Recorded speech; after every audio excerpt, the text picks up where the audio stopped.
My name is Varro, and I am 65 years old. At this age, you believe life has already taught you every lesson it possibly can. You think you've experienced enough heartbreak, enough joy, enough disappointment that nothing can truly shake you anymore. But sometimes, the deepest wounds come from the people you once trusted the most. And sometimes, life has a strange way of delivering justice faster than anyone expects. This is the story of the night my daughter-in-law humiliated me at my own dinner table, and how the very next day, everything changed for her. 3 years ago, I buried the love of my life. My wife, Alina, and I had spent 42 beautiful years together. We built our home brick by brick, memory by memory. The house wasn't just wood and walls. It held birthdays, laughter, arguments, Christmas mornings, and the sound of our son Daniel running through the hallway as a child. When Alina died, the house became painfully quiet. Silence is a strange thing. At first, you think you'll get used to it, but some nights it feels so loud it almost hurts. Still, I kept going. I woke up every morning, watered Alina's garden, made my coffee, and told myself life had to move forward. Daniel visited sometimes with his wife, Claire. Daniel had always been a kind boy, but somewhere along the way, life made him quieter, softer in the wrong moments. Claire, on the other hand, had a personality that filled every room. Confident, sharp, opinionated. Sometimes too sharp. From the day she entered our family, I felt something cold behind her smiles. I tried to ignore it. After all, she was my son's wife, and I wanted peace in the family. So I stayed polite. Even when she barely looked at me. Even when she made comments about how old houses are useless. Even when she joked that people my age should be living in retirement communities. I always smiled and changed the subject. But that night, things went too far. It was a Sunday evening. The sky outside was turning orange as the sun slowly dipped behind the trees. I had spent most of the afternoon cooking. Alina used to say that food tasted better when it was made for people you loved.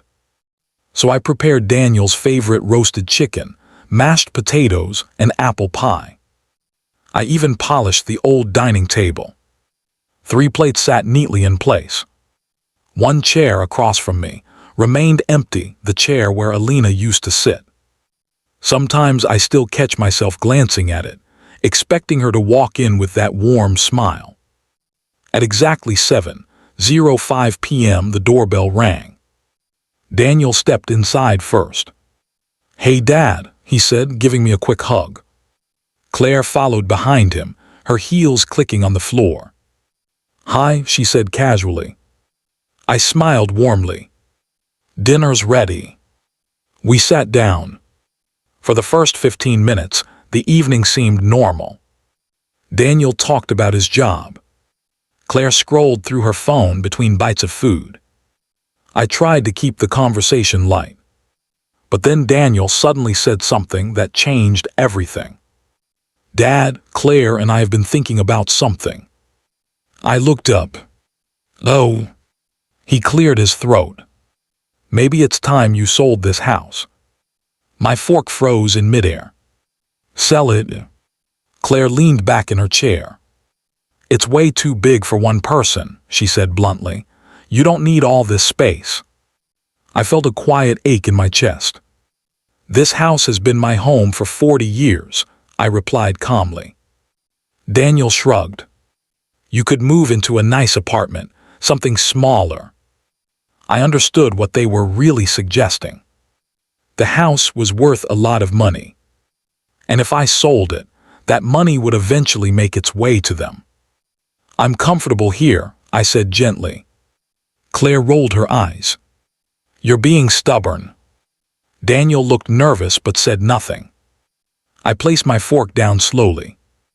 I worked my whole life for this home. Claire suddenly slammed her fork on the table.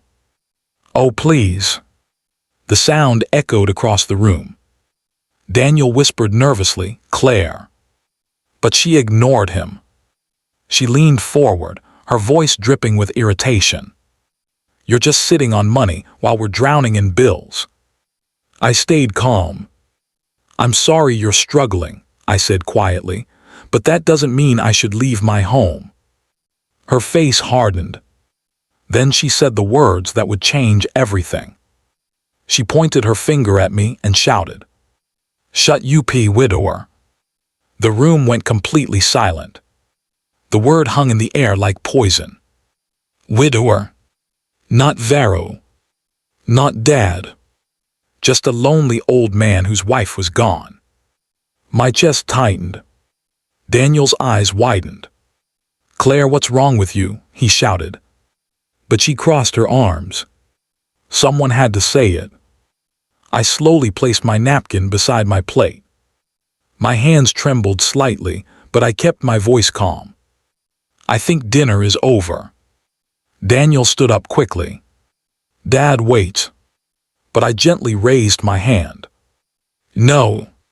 Claire grabbed her purse. "Whatever," she muttered. I walked them to the door in silence. Daniel looked ashamed. Claire looked annoyed. Neither of them apologized. When the door closed, the house became quiet again. Painfully quiet. I returned to the dining table. The food sat untouched.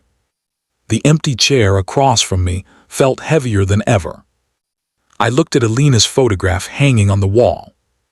My voice cracked. She called me a widower like it was something shameful. For a moment, tears blurred my vision. But then something unexpected happened. Instead of anger, I felt clarity. I knew exactly what I needed to do. The next morning, I woke up earlier than usual. The sunlight filtered gently through the curtains. For the first time in months, my mind felt completely clear. I picked up the phone and called my lawyer. "Good morning, Varro," he said. "Good morning," I replied. "I'd like to make changes to my will." There was a short pause. "Of course, what kind of changes?" I looked around my home. Every corner held memories of Alina. I want to change everything. That afternoon, I sat inside the lawyer's office signing new documents. For years, my will had been simple. Everything, the house, the savings, the investments, would go to Daniel. But respect matters. And love cannot grow where there is cruelty. So I made a new decision. I left the house and most of my savings to a children's charity and orphanage. Children who had lost their families. Children who knew the meaning of loneliness.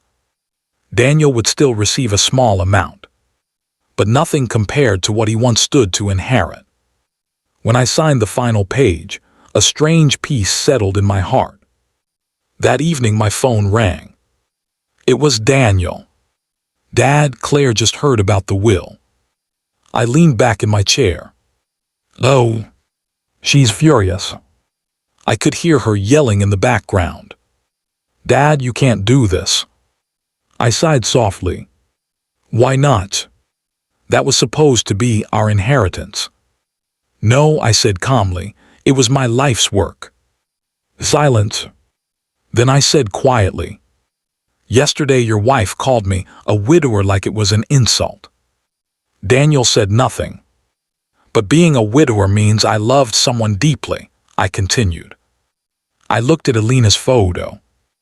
And I would rather honor that love than reward disrespect. Daniel's voice trembled. "Dad, Claire didn't mean it." "Words reveal the heart," I replied. Then I said one final thing. "The children at that orphanage will appreciate what your wife never did." 2 days later, Daniel came alone. He looked tired and ashamed. "I'm sorry," he said immediately. "I should have defended you." I studied his face. He truly meant it. "Your wife crossed the line," I said gently. He nodded slowly. "Will you ever forgive her?" I smiled softly. "Forgiveness doesn't erase consequences." He looked down. "Claire wants the will changed back." I chuckled quietly. That won't happen. Then I placed a hand on his shoulder. But you're still my son. His eyes filled with tears. For the first time in years, we hugged like we used to when he was a child. That night, I sat alone on my porch under the stars. The wind rustled softly through the trees. And for the first time in a long time, the house didn't feel lonely. It felt peaceful. Alina's love still lived in every wall. And someday, children who had no family would find comfort because of what we built together. I looked up at the sky and whispered softly, "I hope you're proud of me, Alina." The wind moved gently through the garden she once loved. And somehow, I felt like she heard me. Moral of the story: respect and kindness are more valuable than money or inheritance. Those who value people only for their wealth may one day lose everything, while those who give with love leave a legacy that lasts forever.